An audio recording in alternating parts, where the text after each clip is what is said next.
Bonjour, monsieur Douglas. Alors, je suis très content de te voir pour cet entretien Team Codeur. Comme tu le sais, notre objectif, c'est de mesurer en fait ton efficacité. Et dans 10 minutes, aussi bien nous que moi, nous allons te dire si tu nous as donné envie de t'embaucher. D'accord. Ça marche? Ça marche. Donc, on va aborder les sujets sur UML, la partie conception, très important, parce que le programme, c'est concepteur-développeur. Et puis, on va aborder un peu le web qui a été commencé. D'accord. Ça marche? Ça marche. Est-ce que tu peux me dire ce que c'est que UML? UML, c'est un sigle qui signifie Unified Modeling Language. En fait, un langage de modélisation qui permet de transformer un système en diagramme. Un représentant graphique appelé diagramme. D'accord. Il y a combien de diagrammes UML? Il y en a 13, 13 diagrammes. Tu es sûr qu'il y en a 13? Il n'y en a pas 14 ou 15? Non. Ce que j'ai retenu, c'est 13 diagrammes. D'accord, 13 diagrammes. Est-ce que tu peux me dire quels sont pour toi les 4 diagrammes les plus importants parmi les diagrammes? Les plus importants. D'abord, nous avons le diagramme de cas d'utilisation. D'accord. Le diagramme de classe. Oui. Le diagramme d'activité. Oui. Et le diagramme de séquence. Le diagramme de séquence, d'accord. Est-ce que tu peux me dire à quoi sert le diagramme de cas d'utilisation et à qui ça sert? Le diagramme de cas d'utilisation permet de connaître les interactions entre les acteurs et le système et définir les relations aussi. D'accord. Est-ce que tu peux m'expliquer ce que c'est que, dans le cas du diagramme de classe, l'agrégation? L'agrégation, c'est une relation d'inclusion entre un élément dans un ensemble. D'accord. C'est quoi la différence entre agrégation et composition?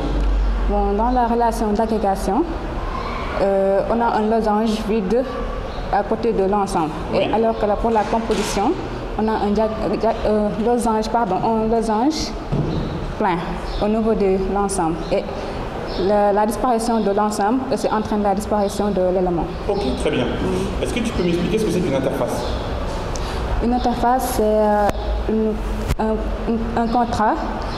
Et quand une classe implémente une interface, elle implémente aussi les méthodes qui présentent dans l'interface. Et dans l'interface, les méthodes ne sont pas implémentées. On a seulement les prototypes. D'accord. Est-ce que tu peux m'expliquer ce que c'est qu'une classe abstraite? Pardon? Une classe abstraite. Une classe abstraite est une classe non instantiable et dont les méthodes, elle peut avoir des méthodes abstraites et non abstraites. D'accord. Est-ce que tu peux m'expliquer ce que c'est qu'un diagramme de déploiement? Diagramme de déploiement.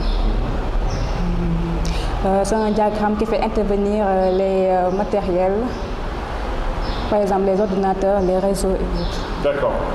Est-ce que tu peux m'expliquer ce que c'est qu'une feuille de style CSS? Une feuille de style, elle permet la mise en forme d'une page HTML. D'accord. C'est quoi la différence entre HTML4 et HTML5? La différence? Ouais. Tu connais HTML5? Oui. Comment tu reconnais une page que c'est une page HTML5? Au niveau de la déclaration doctype, au niveau de la déclaration doctype, on met seulement HTML. Donc, c'est une page HTML5. Très bien. Est-ce que tu peux m'expliquer, tu peux me donner 2 balises qui appartiennent exclusivement au monde HTML5? On a la balise HTML, la balise body. Ça appartient uniquement au HTML5, ça? Exclusivement. HTML5, ok. Exclusivement.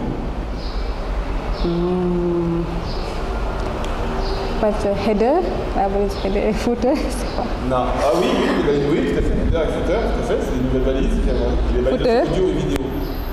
Audio et vidéo? Ouais. D'accord. Ça n'appartenait pas. Ah, ok. Très bien. Est-ce que tu peux nous expliquer ce que c'est que Bootstrap?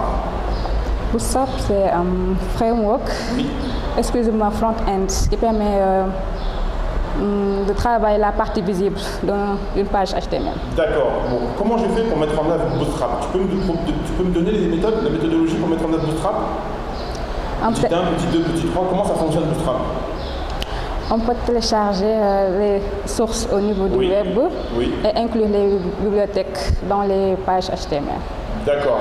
Et après, comment je crée une page Bootstrap? Comment ça fonctionne? C'est quoi l'avantage de Bootstrap en fait? Pourquoi je vais choisir Bootstrap alors que je connais déjà un petit peu CSS, un petit peu HTML, un petit peu JavaScript et je peux faire tout moi-même? Tu peux me donner 2 exemples, 2 situations où Bootstrap c'est beaucoup mieux que de faire tout soi-même? Bon, moi je passe. Non, tu passes. D'accord. Bah, Bootstrap, par exemple, ça permet de faire des pages responsives. Des pages qui fonctionnent aussi bien sur navigateur que sur, mobile. Tablette, sur tablette ou sur mobile. D'accord. Ça, c'est un exemple avec Bootstrap. Bootstrap, d'accord. D'accord. Puis avec Bootstrap, il y a des thèmes qui sont déjà prêts. Oui. D'accord. Plus rapide et plus facile. D'accord, ça marche. Bon, bah écoute, est-ce que tu peux m'expliquer la différence entre JavaScript et Java?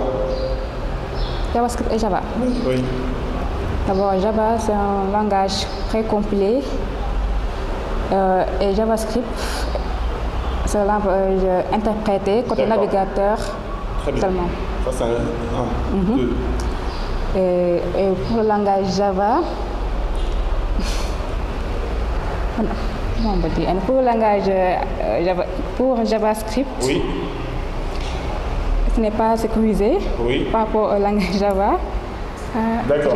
Bon, ça c'est pas mal. Ça marche. Bon, écoute, je trouve que c'est pas mal. Est-ce que vous avez des questions à poser? Ah bon. Juste une question. Est-ce que je peux mettre en place un site web uniquement avec CSS ou HTML? Un site web, seulement avec. Oui. Est-ce que ça, c'est un site statique ou un site dynamique? Est-ce que je peux mettre un site dynamique avec du CSS ou HTML? Non, on aura un site statique. Si je veux que le site soit dynamique, quelle est la technologie de plus que vous utilisez? Du CSS et du HTML? On peut utiliser Bootstrap, le framework, pour permettre de. Non, pardon. PHP. Oui, PHP. Ok. Merci bien. Alors on va s'arrêter là.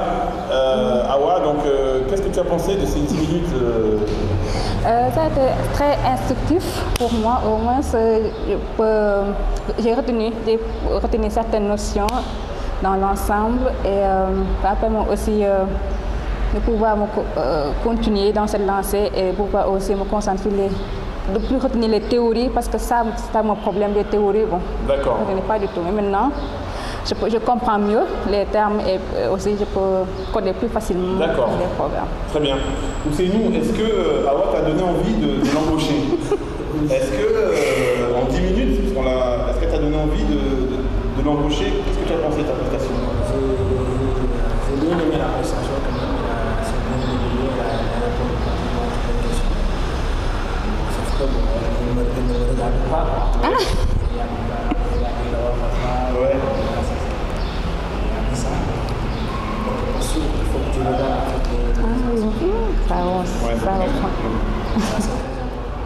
D'accord. Les plus importants qui vont venir il faut essayer dans cette partie. D'accord. Je pense bien que Tu l'embauches ou pas? Lui t'embaucherait. Ah, merci. D'accord. Ce serait quoi tes prétentions salariales? Moi? Oui. En ce moment, 150 000. Hein? En ce moment, 150 000. 150 000? Oui. Ah, mais 150 000. Ah, ben, il t'embauche, hein? Ah, d'accord. C'est bon. Alors, moi, j'ai trouvé que c'était bien, j'ai trouvé que tu étais percutante. D'accord, merci. Tes réponses sont précises. Je trouve que c'est bien, tu t'es bien débrouillé. Moi, je trouve bien ta tenue. Tu t'es bien comportée, tu étais droite, tu me regardais. C'est vrai que tu ne regardais pas assez Ousseynou. Parce que même s'il ne te pose pas de questions, il faut que tu le regardes. Ah, d'accord. Et même les gens qui sont à côté, il faut que tu regardes, il faut que tu balayes. D'accord? D'accord. Parce que l'entretien, c'est une opération de séduction. Donc tu as déjà de charmants atouts, tu es très bien habillé, donc tu marques des points. Mais il faut que les gens qui sont autour, parce que c'est peut-être des gens qui ne sont pas techniques, mais ils existent et il faut que tu leur montres qu'ils sont là, et que tu les respectes et que c'est aussi pour eux que tu réponds. D'accord? Alors, j'ai remarqué à un moment donné quand tu es déstabilisé. Il y a des moments où tu es déstabilisé et je trouve que tu es trop expressive. Quand tu es déstabilisé, tu regardes là-bas, tu baisses les yeux trop rapidement, ou alors à un moment donné, tu as carrément fait ça. Tu as remarqué? À un moment donné, tu as carrément fait, tu t'es écroulé. Donc ça, c'est très très dangereux. Ça, il ne faut pas faire ça. Tu peux dire, je ne sais pas, on passe, mais tu t'écroules comme ça, tu as fait comme ça. Ça, c'est très très mauvais signe. D'accord? Mais sinon, globalement, moi je trouvais que c'était bien, tu étais agréable, tu étais souriante et tu étais percutante. Donc moi aussi, je t'embaucherai. Merci. Voilà, donc continue comme ça.